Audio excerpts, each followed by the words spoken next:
हमारा super panel हमारे साथ मौजूद है। यूसुफ भाई, इमाम ने 100 गेंदों पर 100 रन स्कोर किए, उसके फ़ौरन बाद वो आउट हुए।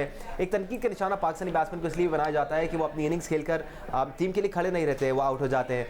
आउट होना किसी भी प्लेयर के बस की बात नहीं है, वो किसी वक्त भी आउट हो सकता है, बट थोड़ी सी जिम्मेदारी और नज़र आनी चाहिए। देखिए, ये तो बात हम थ्रू आउट कर रहे हैं कि हमारी एक तो बैटिंग जो कर रहे होते हैं उसमें जो चीज़ नज़र आनी चाहिए, जैसे दूसरे ओपनर्स में नज़र आ रही है ऑस्ट्रेलिया के, इंग्लैंड के, इंडिया के, कि वो जब एक दफ़ा सेट होते हैं तो वो फिर डोमिनेट करते हैं।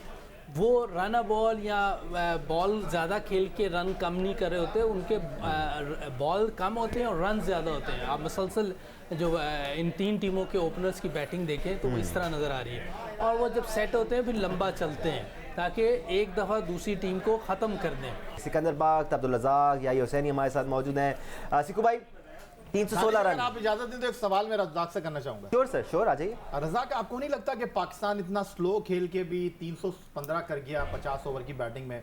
थोड़ी सी अगर प्लानिंग होती, थोड़ी सी अगर यहाँ थिंकिंग होती, तो आपको नहीं लगता कि पाकिस्तान 400 को टच कर सकता था?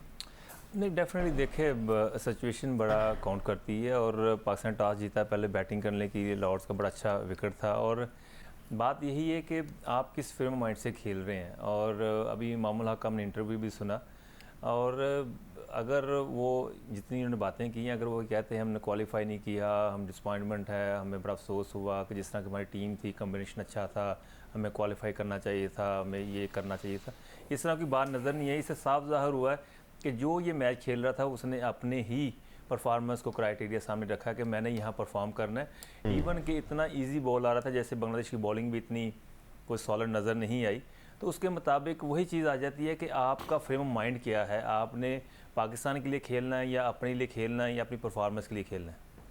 बट सिकू भाई, ये जो सवाल याया ने भी किया है, हम अगर 400 बना भी लेते, दैट्स देखो हाफ द जॉब डन। हमें उसके बाद उनको 84 में भी तो आउट करना है, नहीं, जो वो कि अलग पॉसिबल चीज़ है। नहीं है। नहीं, वो अलग चीज़ है, उसका कहने का मकसद है। मगर आप ये तो देखें, इन्होंने ये 315 इसलिए पहुंचे हैं कि ये आराम से खेले, विकेट्स इन हैंड लेकर खेले। अगर ये शुरू से चमचे चलाते, जो चलाने पड़ते तो वो फिर आउट भी होते, आप चांस भी देते। ये तो खेल का हिस्सा है। शुरू में इन्होंने चमचे नहीं चलाए, इसलिए यहाँ तक पहुँच गए। अगर आखिरी में चमचे चलाए तो पूरी टीम ऑल आउट हो गई। तो ये तो होता है। शुक्र है आप चमचे कह रहे हैं, गंडासे नहीं कह रहे।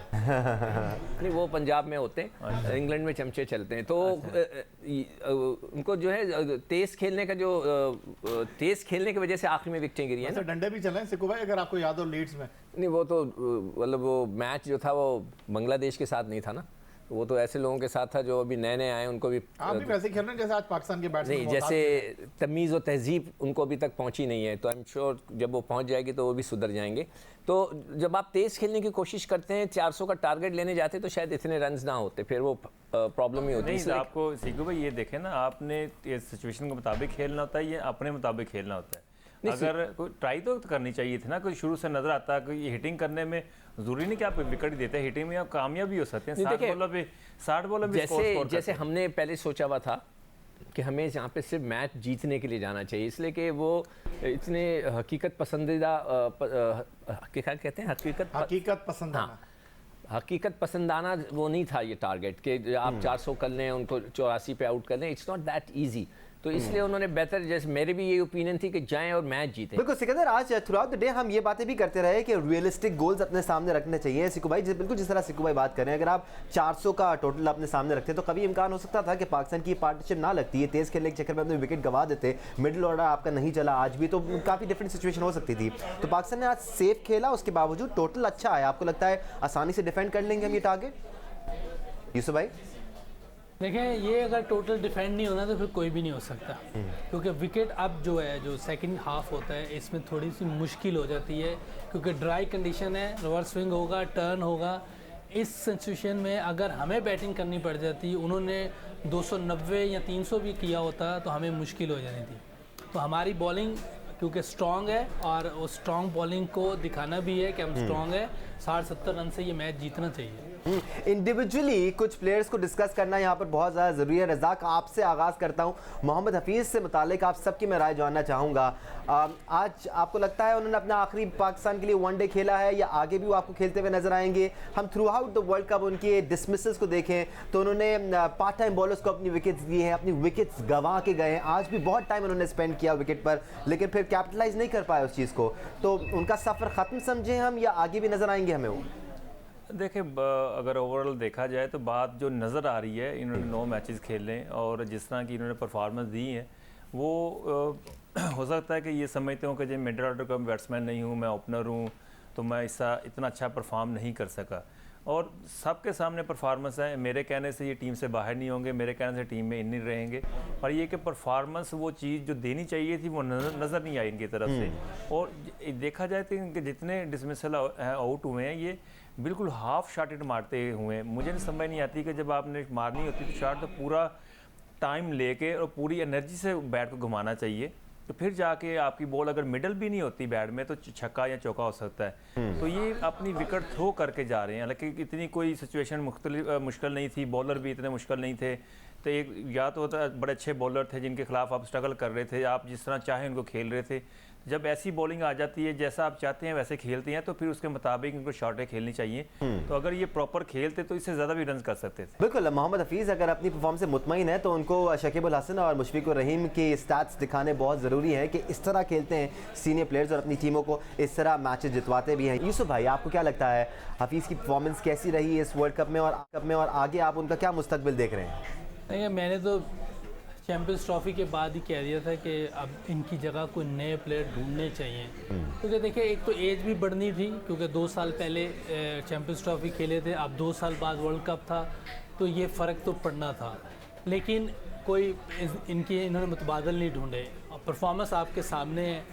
मैं ये नहीं कह रहा हमारी भी परफॉर्मेंस बहुत बुरी रही है वर्ल्ड कप में 2003 में 2007 में, लेकिन कोई ये नहीं कह सकता था कि इनको टीम में नहीं होना चाहिए, क्योंकि पता था कि ये प्लेयर ठीक हैं। इनके बारे में तो शुरू से पता था कि ये प्लेयर इस लेवल के नहीं है कि आप इनको कैरी कर सकें इतना लंबा एज के साथ साथ, क्योंकि अब बॉलिंग पे भी इनको मुश्किल थी, क्योंकि वो जो एक्शन की वजह से इनकी बॉलिंग में वो बात नहीं रही थी, बैटिंग में भी। तो आप कोई नए 2 प्लेयर लेके जाते, सीनियरिटी जैसे अभी आपने कहा मुशफिकुर रहीम, महमूदुल्लाह, शाकिब अल हसन और दूसरी कंट्रीज़ के जो सीनियर प्लेयर हैं उन्होंने परफॉर्म करके दिया है।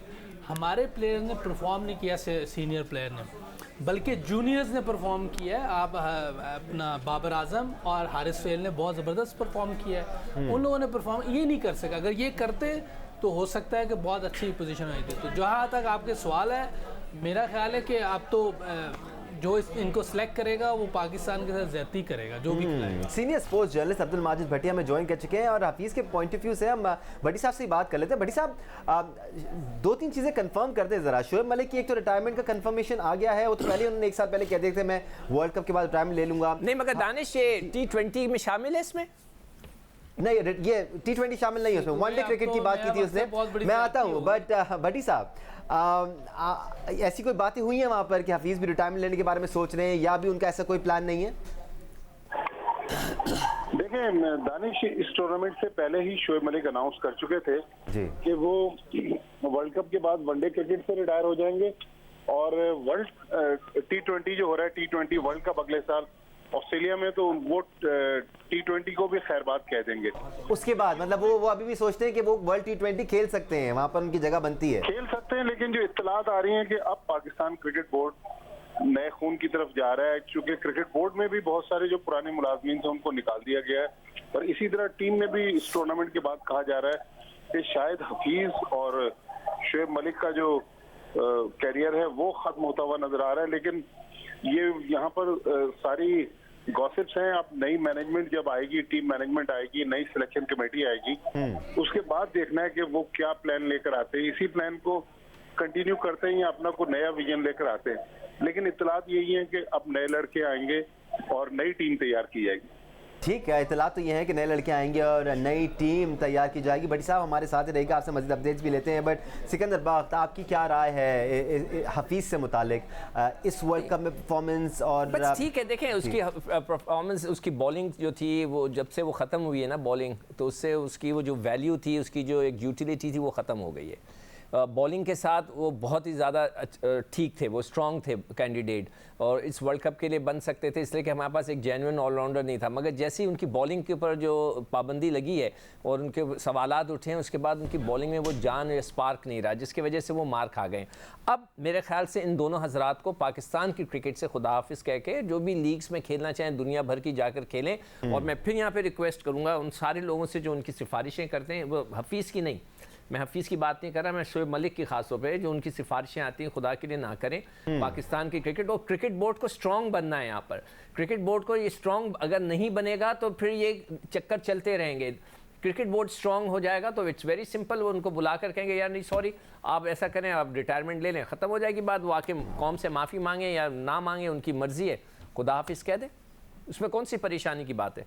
ठीक है, अगर हम पाकिस्तान के वर्ल्ड कप में चांसेस की बात करें तो रियलिस्टिकली स्पीकिंग इस मैच से पहले ही पाकिस्तान के पास कोई चांस नहीं था सेमीफाइनल के लिए क्वालिफाई करने का। लेकिन आज अगर हम लिटरली बात करें तो पाकिस्तान के खिलाफ अगर बांग्लादेश ने 8 रन बना लिए तो पाकिस्तान वर्ल्ड कप की दौर से बाहर हो जाएगा। वो अलग बात है कि इस मैच से पहले जी 8 रन है, इस मैच से पहले ही हमें इस बात का अंदाज़ा काफ़ी अच्छी तरह से हो गया था कि पाकिस्तान के लिए जो फिगर्स सामने हैं, जो पॉसिबिलिटी सामने है, वो रियलिस्टिक नहीं है। इस वक्त हम बात कर रहे हैं मोहम्मद हफीज़ के फ्यूचर से मुतालिक, या आप तक कोई इनसाइड रिपोर्ट्स पहुंची हैं कि टीम में क्या उखाड़ पिछाड़ होने वाली है हफीज़ और मलिक के अलावा, और किस पे नज़ला गिरने वाला है और किसकी छुट्टी होने वाली है, कुछ ये पता चला है आपको अभी तक? मेरे समझ नहीं आ रहा कि आप हफीज़ को लेकर क्यों इतना सीरियस कंसर्न शो कर रहे हैं। हफीज़ को क्यों आप बाहर निकलवाना चाहते हैं? पहले तो मैं आपसे ये पूछना चाहता हूँ, इस टूर्नामेंट में अगर आप देखें तो आपको लगता है वो अभी भी टीम में खेल सकते हैं पाकिस्तान? बिल्कुल वो टीम में रहेंगे, और उन्होंने तो रिटायरमेंट का ऐलान किया नहीं है। और इस टूर्नामेंट में नंबर 1 आपके बैट्समैन बाबर आजम सर रहेंगे या रहना चाहिए? आपको क्या लगता है, रहना चाहिए? दानिश, और उसकी वजह भी मैं आपको बताता हूँ। 400 प्लस बाबर आजम ने किए, उसके बाद इमामुल हक नंबर 2 पर हैं 300 प्लस रन करके, और नंबर 3 बैट्समैन मोहम्मद हफीज़ हैं। ये वो मोहम्मद हफीज़ हैं जिनको आप टूर्नामेंट में कहकर गए थे कि आप नंबर 4 पर खिलाएंगे। आपने पहले मैच में वेस्ट इंडीज के खिलाफ उनको नंबर 6 पर खिलाया, फिर उसके बाद आपने उनको उनका नंबर दिया नंबर 4। आप कह रहे हैं हफीज़ की गलती नहीं है? नहीं, हफीज़ की गलती की बात नहीं कर रहा, हफीज़ ने टीम के लिए परफॉर्म किया। ये जो आप बात करें ना, मार्करम पे वो जनूबी अफ्रीका के खिलाफ आउट हो गए, न्यूजीलैंड के खिलाफ वो केन विलियमसन पे आउट हो गए, ऑस्ट्रेलिया के खिलाफ मैच में वो आउट हो गए कप्तान एरोन फिंच के ऊपर।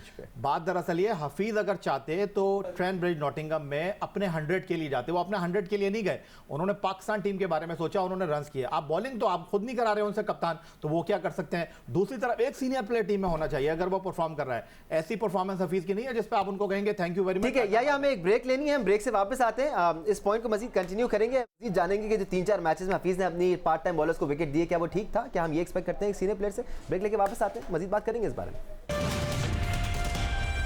Alright, welcome back once again to Sports Flow Cricket World Cup Special। Pakistan और बांग्लादेश के दरमियान लॉर्ड्स में पाकिस्तान का कैंपेन का आखिरी मैच जारी है। पाकिस्तान ने बांग्लादेश को जीत के लिए 316 रन दी हैं। मीनवाइल हम पाकिस्तान की स्ट्रैटेजी पर बात करेंगे ही आगे चल के। हम पाकिस्तान की टीम का जरा पोस्टमार्टम कर रहे हैं। ब्रेक में जाने से पहले हम मोहम्मद हफीज़ से मुतालिक बात कर रहे थे। या आप कह रहे थे कि आप हफीज़ के बारे में क्यों बात कर रहे हैं? हफीज़ के बारे में इसलिए बात कर रहे हैं क्योंकि वो सीनियर प्लेयर हैं, इतने अरसे से पाकिस्तान के लिए खेल रहे हैं। इस पोजीशन पर शकीब और मुशफिकुर रहीम ने आपको खेल के दिखाया है, मैचेस जिता के दिखाए हैं। हम फिर भी मीडियोकर परफॉर्मेंसेस पे खुश हैं। प्लीज़ आप कंटिन्यू करें आप जो पॉइंट कह रहे थे। बिल्कुल ठीक है, आपने मीडियोकर परफॉर्मेंस की बात नहीं है, 500 रन किए हैं शकीब उल हसन ने। वो इस टीम के लिए यहाँ 3 मैच जीती है पाकिस्तान के मुकाबले पर खेलने वाली बांग्लादेश की टीम, और शकीब उल हसन ने रन्स करके दिखाए हैं, मुशफिकुर रहीम ने रन्स करके दिखाए हैं। और उसकी बुनियादी वजह दानिश है कि उनके ऊपर टीम मैनेजमेंट ने एतबार किया है, उनके ऊपर इन्हिसार किया है, उनको जो नंबर दिया है उन पर कहा गया है कि जी आप यहां से हमको जीत कर दिखाएंगे। हफीज़ की तरह नहीं किया कि एशिया कप में आपको बाहर बैठा दिया ना सर, ऐसे नहीं किया। मेरी बात आप मुकम्मल होने देना। हफीज़ को एशिया कप में आपने दूध में से मक्खी की तरह निकाल के बाहर कर दिया। ये भाई बात सुने जी,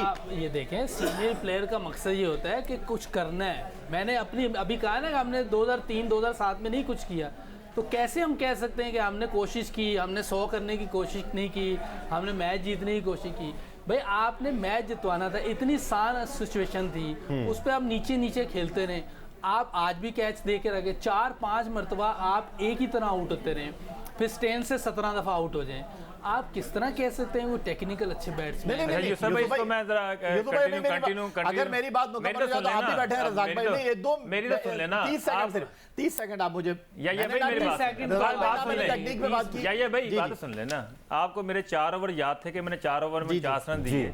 49 8 मार्च 2011 पाली के लिए अगेंस्ट। हाँ जी अब ये कह रहे हैं ना कि एशिया कप से हफीज़ को बाहर कर दिया। ऑस्ट्रेलिया के खिलाफ इन्होंने 100 किया पहले इनिंग्स में जी सर। उसके बाद टेस्ट मैच देख लें, वनडे देख लें, यार, सारे न्यूजीलैंड इनिंग में देख मुझे लें, नहीं कर सके। 11 आप ओवरऑल देख लें, जी। उसके बाद 11 इनिंग्सें हुई हैं, आप रन स्कोर बताएं कितना किया किसने हफीज ने? इस टूर्नामेंट की बात कर रहे हैं? नहीं, ऑस्ट्रेलिया और न्यूजीलैंड के साथ टेस्ट सीरीज हुई है अच्छा, दुबई। पाकिस्तान टीम ने वर्ल्ड पूरा आईसीसी मैं stats बता रखे ना, रहा हूं, पूरा बताएं। स्टैट्स बता रहा हूं, मैं आपको पूरे 1947 स्टैट्स बता की बात रहा ना हूं। बता आईसीसी आईसीसी चैंपियंस ट्रॉफी के बाद पाकिस्तान ने जिन बड़ी टीमों को हराया है वर्ल्ड कप में आने से पहले, साउथ अफ्रीका, न्यूजीलैंड, ये 2 बड़ी टीम है, ठीक है। हाँ। और इन दोनों टीमों के खिलाफ मैच के बेहतरीन खिलाड़ी मोहम्मद हफीज रिकॉर्ड निकाल कर देखिए। मोहम्मद हफीज के हम खिलाफ नहीं बोल रहे, मैं तो शुरू से कहता हूँ उनको ओपन कराएं, वैसे ओपनर रहे हैं, वो बॉलिंग भी कर लेते हैं, फील्डर क्रिकेटर भी अच्छे हैं, पर ओवरऑल देखा जाए ना, मैं इस चीज़ पे आता हूँ, इस वर्ल्ड कप में आप वर्ल्ड कप किस लिए खेलते हैं मुझे बताएं, वर्ल्ड कप की तैयारी क्या है मुझे ये बताएं कि इतना 4 साल 3 साल आपको मिलते हैं, आप किस लिए, ये आपका इम्तिहान होता है,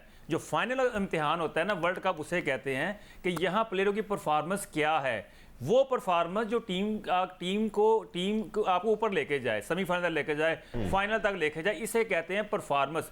इस तरह की परफॉर्मेंस मुझे बता दें किसी प्लेयर ने दी है तो फिर मैं कहता हूँ ठीक है जी, बड़ी अच्छी परफॉर्मेंस सिक्कू भाई आपने काफी चुप साधी हुई है, चले हम एक्सेप्ट कर लेते हैं, हम फॉर एन इंस्टेंस मान लेते हैं कि हफीज ने पिछले 2 साल में ओहो कमाल क्रिकेट खेली है भाई, लेकिन क्या अब बस हो गया दानिश भाई, क्या मेरी खुद बात हुई है, जब ऑस्ट्रेलिया की टीम आई हुई थी, इन्होंने पहले इनिंग्स में ये टीम से बाहर थे, ये आए, इन्होंने 100 कर दिया, अगली 11 इनिंग्सें जी 11 इनिंग्सें उठा के देख लें, स्टैट निकाल देख लें, तो फिर बात करें यहाँ पे। नहीं, मैं आगे की बात कर रहा हूँ सिक्कू भाई, आगे क्या यार करना देखो, चाहिए दानिश इस वक्त यूसुफ और रजाक बोल रहे थे, इससे मैं खामोश था जी सर। मगर पाकिस्तान की क्रिकेट के लिए इस वक्त बेहतर है कि शुएब मलिक, मोहम्मद हफीज़, ये लोग रिटायरमेंट लें, नए लड़कों को चांस दें। अब टाइम वो ख़त्म हो गया।